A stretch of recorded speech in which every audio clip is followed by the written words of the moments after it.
ইরানে যুক্তরাষ্ট্রের হামলাকে কেন্দ্র করে কি পারমাণবিক যুদ্ধ শুরু হতে যাচ্ছে? রাশিয়ার জাতীয় নিরাপত্তা কাউন্সিলের ডেপুটি চেয়ারম্যান দিমিত্রি মেদভেদেবের একটি এক্স বার্তায় এমন জল্পনা বিশ্বজুড়ে। ইরানের পারমাণবিক স্থাপনায় যুক্তরাষ্ট্রের হামলার পর তিনি বিস্ফোরক মন্তব্য করেছেন। মেদভেদেবের বলেছেন, ইরানকে পারমাণবিক অস্ত্র দিতে প্রস্তুত একাধিক দেশ, তবে কোন কোন দেশ আছে এই তালিকায় তা প্রকাশ করেননি তিনি। একই সঙ্গে রাশিয়ার বিরোধী দলীয় নেতা লিওনিদ সোলুটস্কি বলেছেন, সহিংসতার পরিণতি এই অঞ্চলের বাইরে ছড়িয়ে পড়তে পারে। যুক্তরাষ্ট্রের প্রতি কড়া প্রশ্ন ছুড়ে দিয়েছেন দিমিত্রি। তিনি জানতে চেয়েছেন, ইরানের ৩টি পারমাণবিক স্থাপনায় ভয়াবহ হামলা চালিয়ে যুক্তরাষ্ট্র কি অর্জন করল? সেখানে তো সামান্য কিছু ক্ষয়ক্ষতি হয়েছে। জোর দিয়ে তিনি বলেন, এখন তো পারমাণবিক পদার্থ সমৃদ্ধকরণ অব্যাহত থাকবে। ভবিষ্যতে পারমাণবিক অস্ত্র তৈরির ধারাও অব্যাহত থাকবে। বিশ্বের অনেক দেশ এরই মধ্যে ইরানকে তাদের পারমাণবিক অস্ত্র সরাসরি সরবরাহ দিতে প্রস্তুত।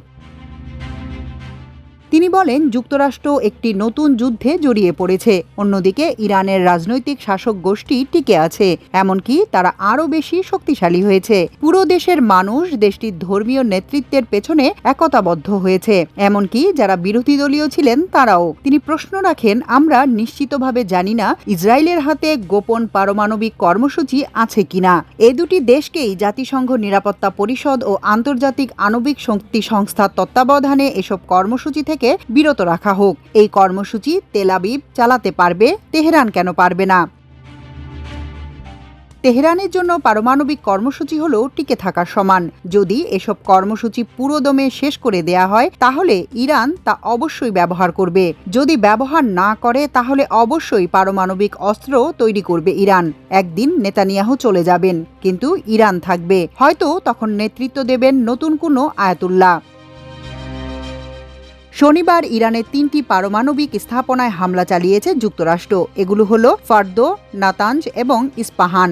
এছাড়া গত 13 জুন ইরানের পারমাণবিক স্থাপনা ও সামরিক লক্ষ্যবস্তুতে ইসরায়েলি হামলা থেকে চলমান সংকটের সূচনা হয়। তেল আবিবের দাবি, ইরানকে পারমাণবিক অস্ত্র অর্জন থেকে বিরত রাখতে এই অভিযান চলছে। অপরদিকে বরাবরের মতো পারমাণবিক অস্ত্র তৈরির কথা অস্বীকার করে এসেছে ইরান। মাল্টিমিডিয়া ডেস্ক, আমার দেশ।